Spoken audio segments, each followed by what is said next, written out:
Faisant partie des incorrigibles qui ne prennent pas assez les transports publics, durant le mois de novembre et décembre, vous vous rappelez quand il pleuvait tout le temps. Je roulais à moto et j'étais derrière des bus des TPG. Mon regard a été attiré par une grande pancarte.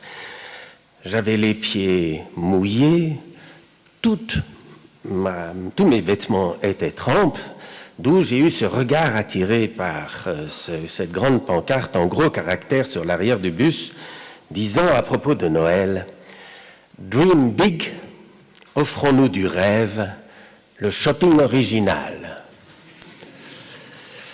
Suivant l'indication du centre commercial que par décence pour la loi du marché, je tairais. Mais je rêvais à ce moment-là que mes pieds, d'un seul coup, seraient secs. Ce ne fut pas vraiment le cas. Alors êtes-vous venu ce matin pour rêver quelques instants, au moins quelques instants, dans cette actualité si difficile? Quelques jours plus tard, je suis tombé sur un document de l'Église, cette fois-ci, où une paroisse annonçait son culte de Noël en y ajoutant des chants a cappella interprétés par un trio de sœurs, enfants, et l'annonce poursuivait « Émotion garantie autour de musique de Noël du monde ». Puis, un sympathique après-culte pour prolonger la magie de Noël.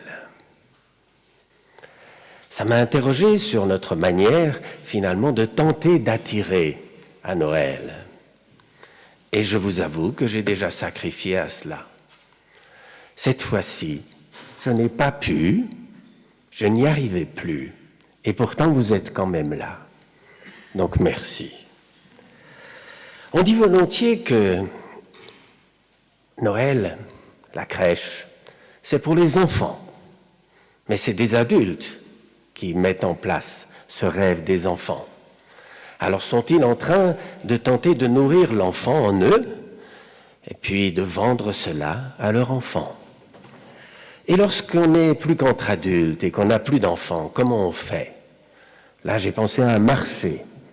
On pourrait ouvrir une petite start-up où on met à disposition des enfants pour mettre devant l'arbre de Noël, puis comme ça fait Noël.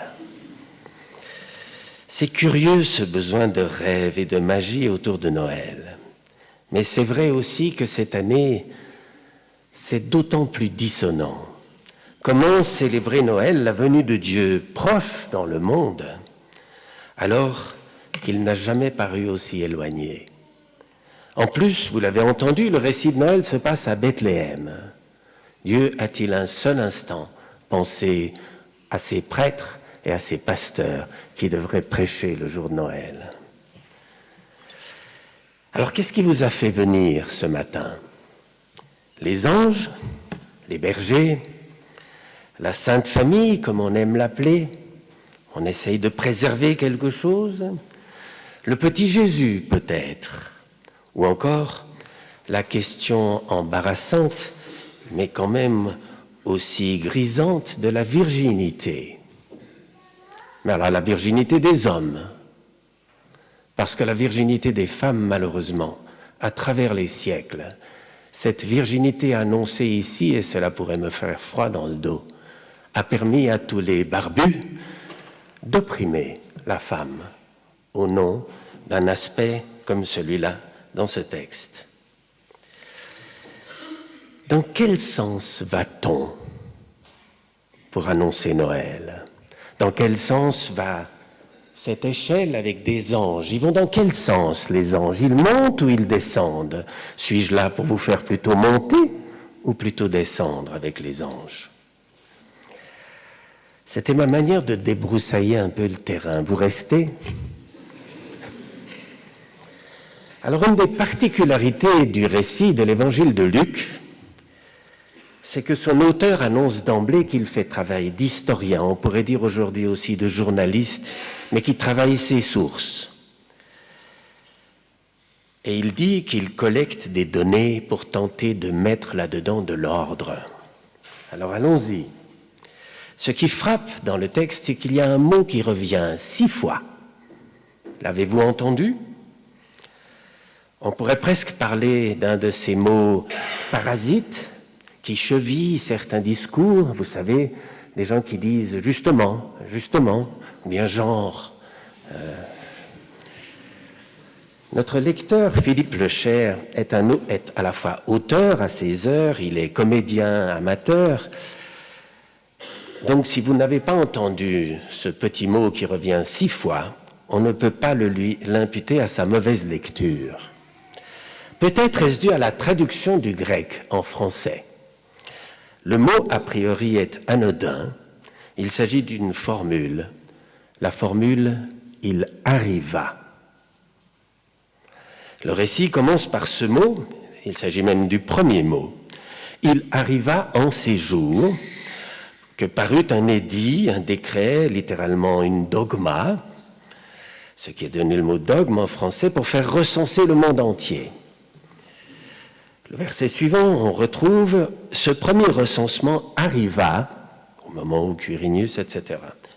Puis on saute au verset 6. Il arriva que pendant que Marie et Joseph étaient à Bethléem, Marie accoucha. Puis au verset 13, il arriva avec l'ange une multitude de l'armée céleste, louant Dieu, et finalement, au verset 15, le mot revient 2 fois. Il arriva que les anges eurent quitté les bergers et se dirent entre eux, allons à Bethléem pour voir la parole qui a été dite, littéralement la parole arrivée. 6 fois, il arrive quelque chose dans ce récit. Cela signifie que l'auteur veut nous dire que dans cette histoire, il arrive plein de choses. Dans un contexte historique et géopolitique pas très loin du nôtre, il y a un potentat romain qui a l'idée de compter ses hommes pour ses armées et qui jette tout le monde sur les routes sans aucun souci pour cela. On pourrait se demander, ici il est mis, il arriva, premier recensement. Depuis, cette chose s'est tellement répétée, ce phénomène s'est tellement répété qu'on pourrait se demander si là, il arrive encore quelque chose aujourd'hui, si ce mot est adéquat. Au milieu de ce phénomène, il arriva qu'une femme accoucha. Cet événement, où qu'il arrive dans le monde, et à chaque fois qu'il arrive, lorsqu'il arrive, même en période de crise profonde, il arrive toujours quelque chose de nouveau. Dans notre récit, il arrive encore qu'avec l'ange, une multitude de l'armée céleste louait Dieu. Ça, les peintres l'ont vu et l'ont représenté de 1000 manières. Ça permet aujourd'hui de faire payer une entrée dans les églises pour voir cela sur ces peintures.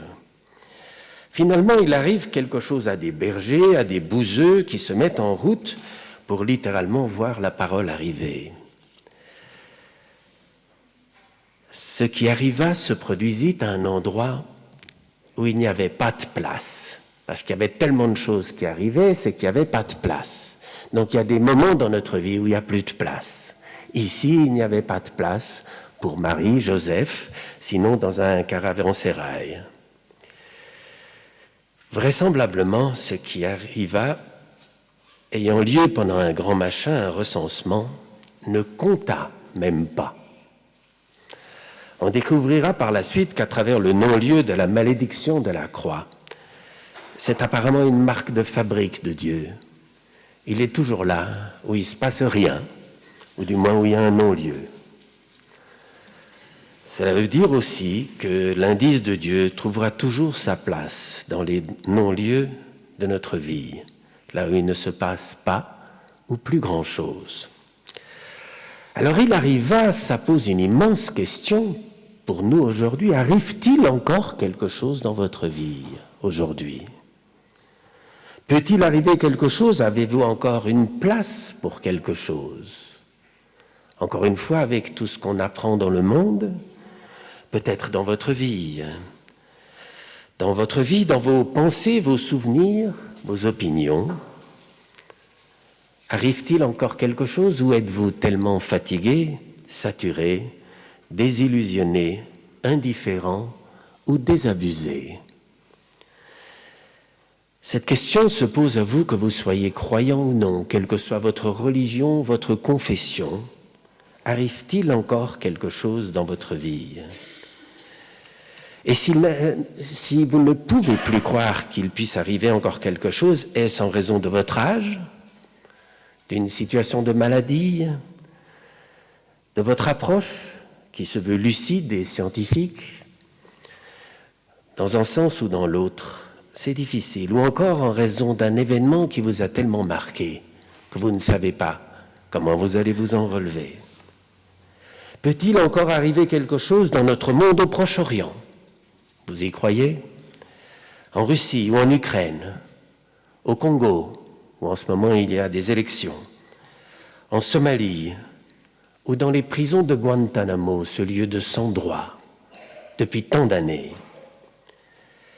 Et ce quelque chose qui pourrait arriver, s'il peut vous arriver encore quelque chose, de quel ordre serait-il ou devrait-il être pour que vous puissiez lui reconnaître le statut de « il est arrivé ». Quelque chose que vous connaissez déjà, que vous maîtrisez, qui vous rassurerait, auquel vous croyez avec certitude et qui, si possible, ne vous dérange pas trop? Ou encore quelque chose actuellement d'inexistant, d'inimaginable, de radicalement autre, qui risquerait de vous bousculer tellement que, comme les bergers la nuit de Noël, ils ont été effrayés. Seriez-vous effrayé, capable d'être encore effrayé par ce qui arrive, cette immense peur? L'autre n'est-il pas à ce prix? À quoi donnez-vous le statut de « il est arrivé » ? Vous avez appris, comme moi, que la COP 28 s'est terminée par, il y a une dizaine de jours, par un accord historique. C'est ce qui nous a été dit. Mais pourriez-vous dire là qu'il y est arrivé quelque chose? Au début du temps de l'Avent, j'ai prêché ici même sur le thème classique de veiller. Le temps de l'Avent comme temps de veille. J'avais tenté de montrer à travers un passage de l'évangile de Marc, qui est un passage de type apocalyptique. C'était le texte du jour du missel romain, qui montre que déjà à l'aube du christianisme et même dans le judaïsme qui l'a précédé, il y avait une propension à tout voir en sombre et à tout voir en noir de manière catastrophique. Nous avions découvert alors que Jésus avait recours au même langage. Il utilise lui aussi le fonds de commerce de guerre, de famine, de tremblement de terre, mais c'est pour ajouter immédiatement, ce n'est pas encore la fin.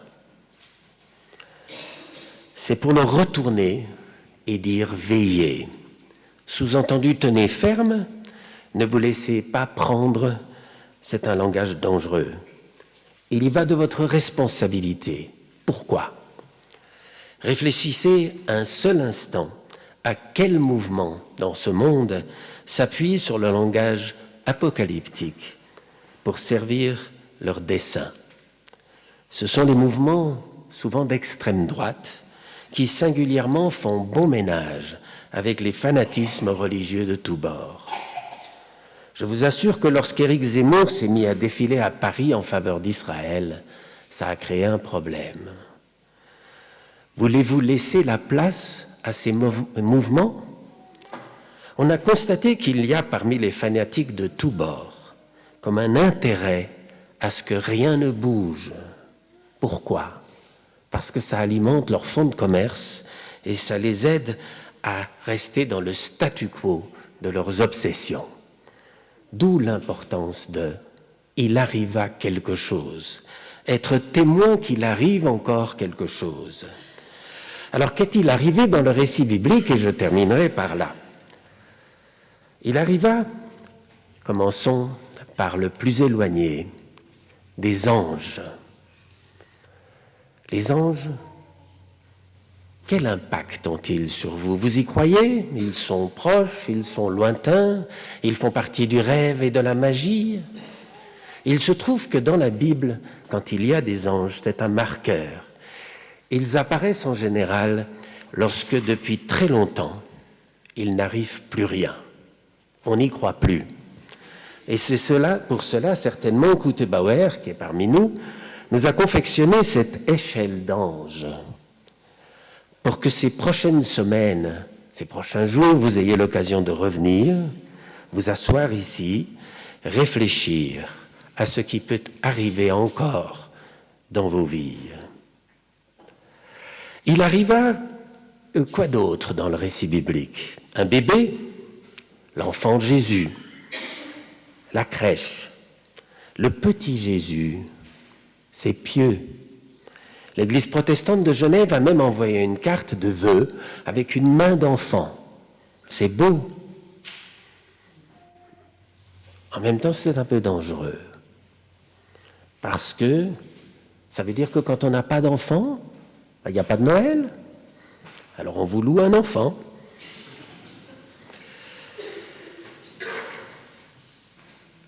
Les récits des évangiles par l'enfant nous disent qu'à Noël, Dieu est devenu humain. Pour les Juifs et les musulmans, c'est très embarrassant, c'est peut-être même un blasphème. Pour eux, ce n'est donc pas là qu'il peut arriver quelque chose. Avez-vous vraiment l'impression que pour les chrétiens, c'est si différent?